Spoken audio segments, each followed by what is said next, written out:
मन उनका प्रधान है।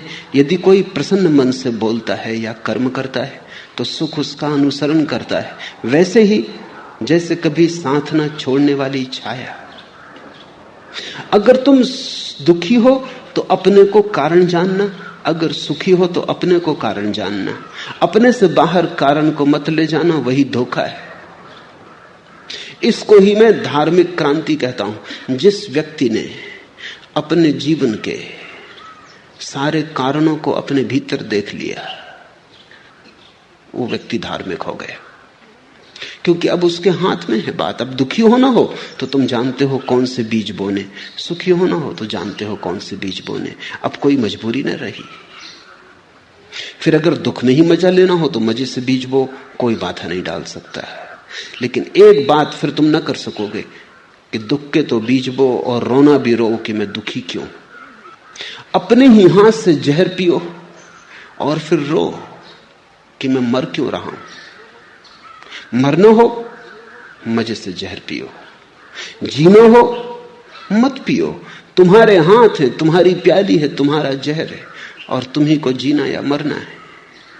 उसने मुझे डांटा, मुझे मारा, मुझे जीत लिया, मेरा लूट लिया। जो ऐसी गांठें मन में बनाए रखते उनका वैर शांत नहीं होता। उसने दूसरे पर जिनका सारा जोर है, उसने मुझे डांटा, उसने मुझे मारा, उसने मुझे जीत लिया, मेरा लूट लिया। जो दूसरे पर नजर रखते। बुद्ध का एक शिष्य हुआ पूर्ण काश्यप, वो निश्चित ही पूर्ण हो गया था, इसलिए उसे बुद्ध पूर्ण कहते हैं। फिर एक दिन बुद्ध ने उससे कहा कि पूर्ण, अब तू पूर्ण सच में ही हो गया, अब मेरे साथ साथ डोलने की कोई जरूरत ना रही। अब तू जा, अब तू गांव गांव नगर नगर घूम और डोल, मेरी खबर ले जा।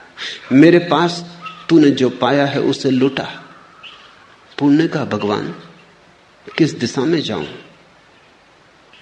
आप इशारा कर दें। बुद्ध ने कहा, तू खुद ही चुन ले, अब तू खुद ही समर्थ है, अब मेरे इशारे की भी कोई जरूरत ना रही। तो पूर्ण ने कहा कि जाऊंगा। सूखा नाम का एक इलाका था बिहार में, वहां जाऊंगा। बुद्ध ने कहा, तू खतरा मोल ले रहा है, वो जगह भली नहीं, लोग सज्जन नहीं, लोग बड़े दुष्ट हैं और लोग सताने में रस लेते हैं। लोग तुझे परेशान करेंगे इन पीत वस्त्रों में।